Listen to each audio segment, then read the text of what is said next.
Lele makaNkulunkulu egameni likaJesu.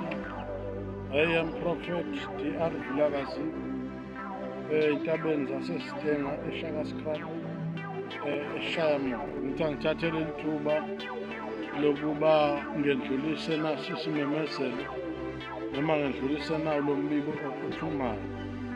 Ngomhla ka-10 January unyakeni ka-2026 siyobe-ke sinendumezulu yomthandazo lapho sizobe sibheke khona eMpophomeni. Kuyobe kungumgqibelo ekuseni. Siyacela ukuthi abantu baphumelele ngobuningi babo ukuzothamela lo mthandazo lapho siyohlambulukela khona unyaka omusha.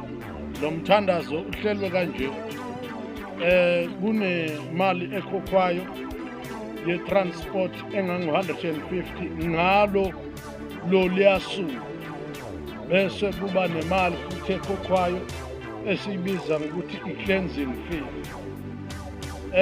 Kuyabhaliswa-ke ukuze sazi isibalo sabantu abahambayo. Uyabona, ubhalise sazi isibalo sabantu abahambayo. Iposta iphumile ey'nkundleni zokuxhumana, ko-YouTube ikhona, TikTok ikhona, Facebook ikhona, zonke iy'ndawo ikhona iposta. Siyacela ukuthi abantu baphumelele-ke ngobuningi babo. uNkulunkulu anibusise, nisazofona nibhalise.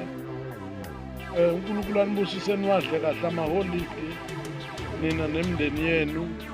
Abadrayivayo badrayive kahle, baphephe, nihlale niphephile emakhaya. uNkulunkulu anilonde, uNkulunkulu anigcine, size sibonane onyakeni ozayo.